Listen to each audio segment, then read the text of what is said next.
If at first you don't succeed, try and try again. So I'm going to use a little bit of STP because it's nice and thick and it'll stick well. And this is what I forgot to lubricate. I also forgot to lubricate the gears. And so I'm taking a little STP and I'm going to dump some right into the boss. Whoop, just like that. Whoa! That the camshaft goes in. And I'm going to dump a little bit right here on the crankshaft gear. Of course, I got some up there, and now it's leaking down because my table is tipped.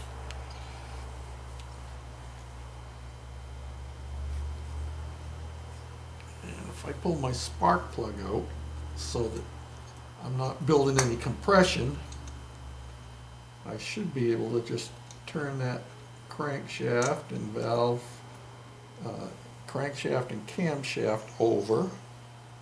See if I can do this without making a huge mess. Yeah,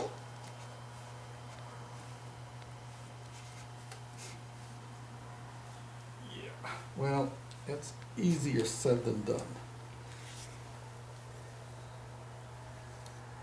But I've got enough on here so when it spins around the first time, well, let me do this. Come on, do it right, George. Don't get ahead of yourself. Haste makes waste.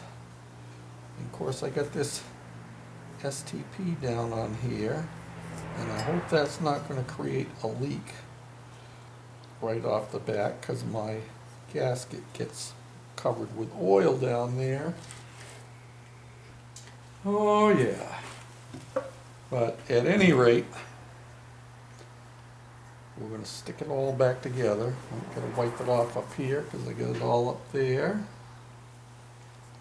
I was being so careful to keep everything nice and clean.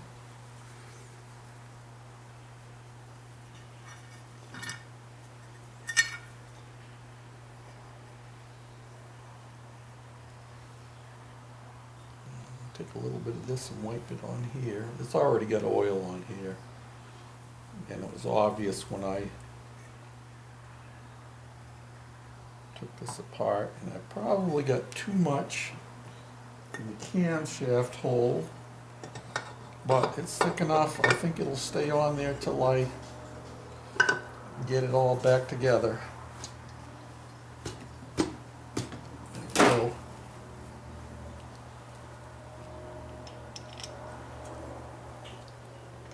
Get our bolts back in here. If I can get my fingers to work right.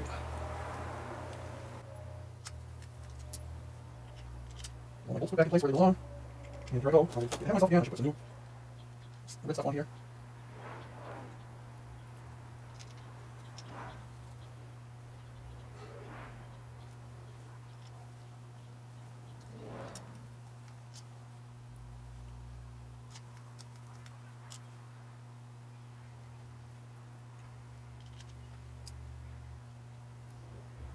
I'd say this tube is just about completely gone. I feel like I have a bottle.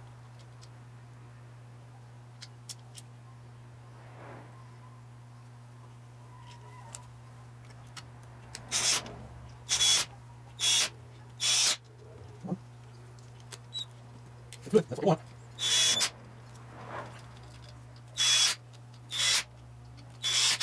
Okay. Put our dipstick back in place. There we go. Now, oh, did you see my spark plug? Look at that. Woo-hoo, gold. It's actually a Briggs & Stratton spark plug, but it's the correct one for this motor.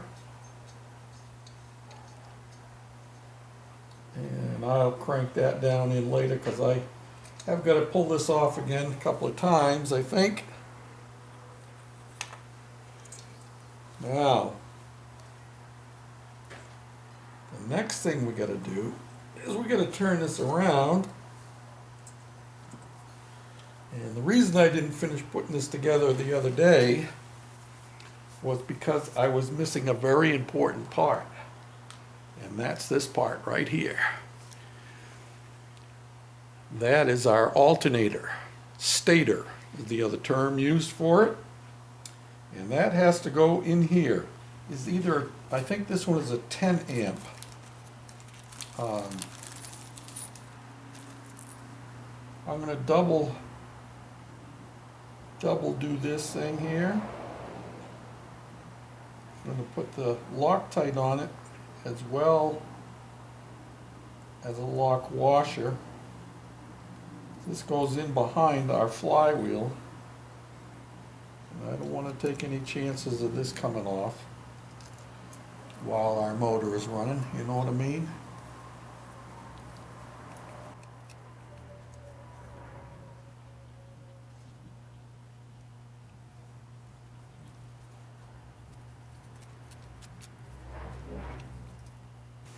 Next, I have to actually pull my coil back off because it's going to be in the way for our next step.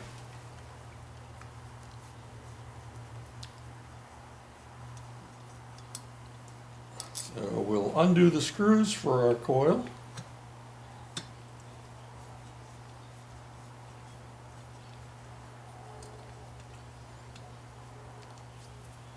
We'll take this and we'll set it off to the side here. Oh, no, we're going to take it right off. I don't want to take a chance of it swinging around and banging it while I'm doing what I got to do next. And we'll get that on its back. And our next step. Woo-hoo! Look at this baby. Look at this baby.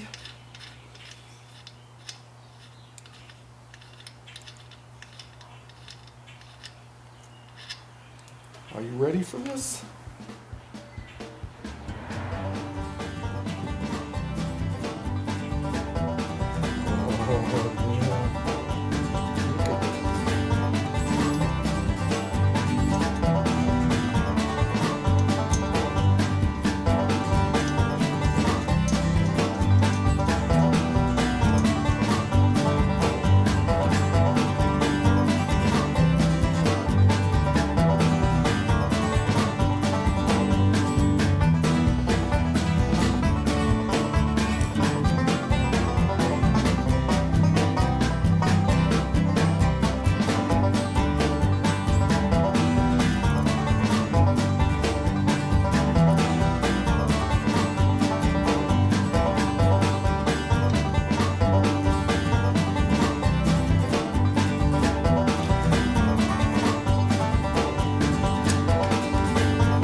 Hi guys and gals, it's me George, the Shade Tree Fix-It Man, and I about have finished assembling the motor. You saw some of the processes that I went through. My exhaust is still just setting on there, and I only have the carburetor on there with one bolt because I'm not going to leave all of that stuff attached to it until we're ready to put it on. But I thought I'd just give you an overall view of where we're at. I'm happy with the way it's progressing, and I showed you some of the unique intricacies of it in the slideshow. Hope you'll enjoy what I have done, and our next step, I think, we had a pretty decent day today, and it's dry and most of the snow is gone now. But unfortunately, maybe you can see out here, yeah, you can see most of my snow is gone, except for that big pile there, because that's behind the house and never gets any sun, and there's a pile over there. But we have the threat of 8 to 10 inches tonight. Yep. And I was looking back in my archives, and I realized that a couple of years ago, right around the same time, it was a similar situation. Anyway, I won't be able to do any sandblasting for a few days till that all clears off again.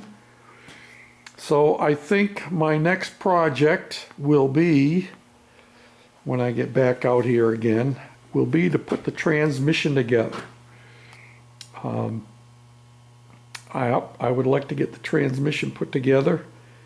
With that done, then we would be close to having all of my major driveline pieces done, because now that we have the engine assembled, we have our transfer box here assembled, we have our steering box assembled, which is not actually drivetrain per se, and we have the shifters painted and so forth, and now I've got all of these suspension parts here to do. But I think, yep, I think I will work on the transmission next and get that put back together, and then I can put it all together in a safe place.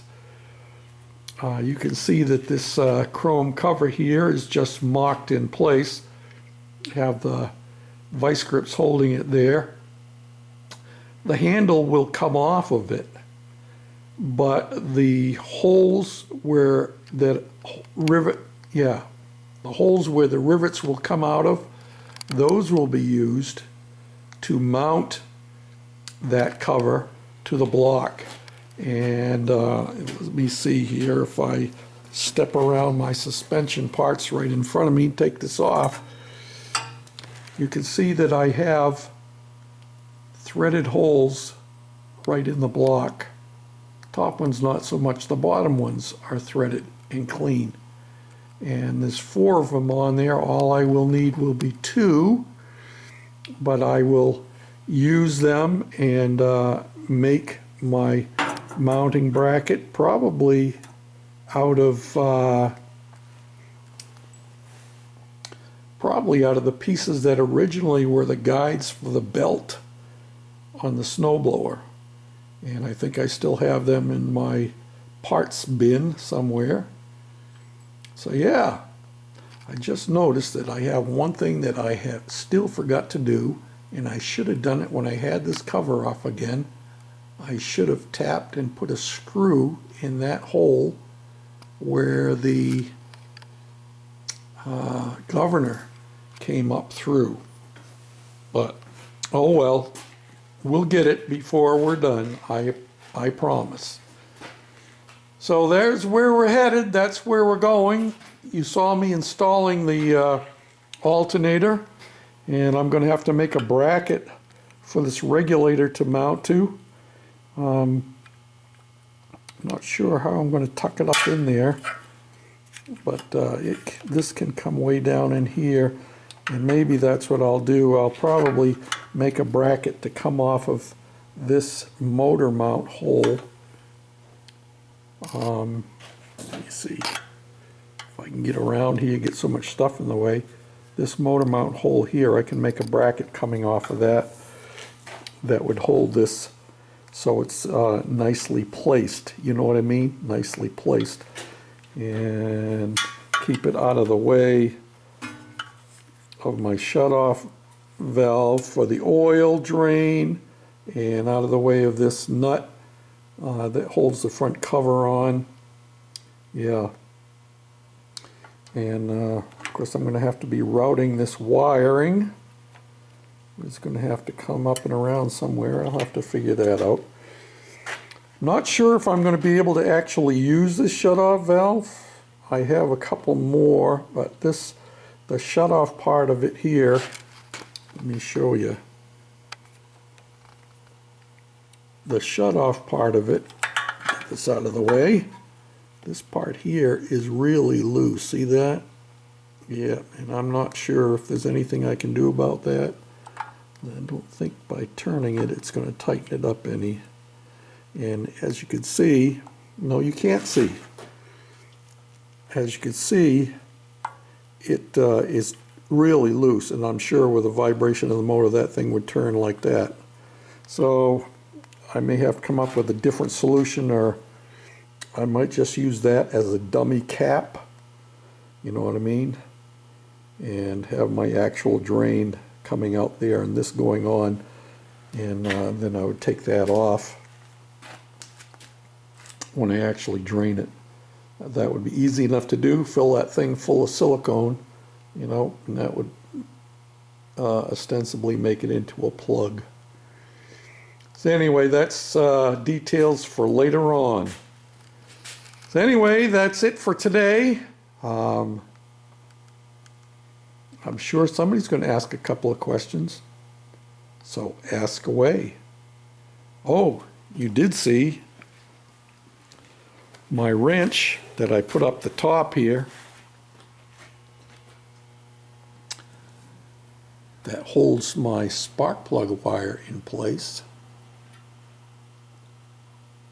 Yes, sir, Bob. That says Winchester trademark, made in the USA.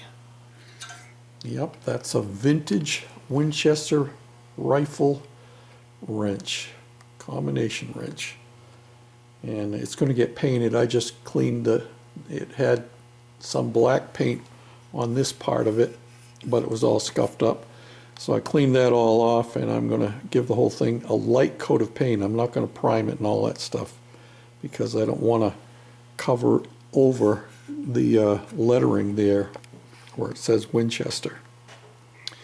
And that's just to hold my spark plug wire in place. You know, normally it would come up through the shroud here, and it has a little place there. Who knows, I might even I might put a little red wire tie on it or something. We'll see how that works out.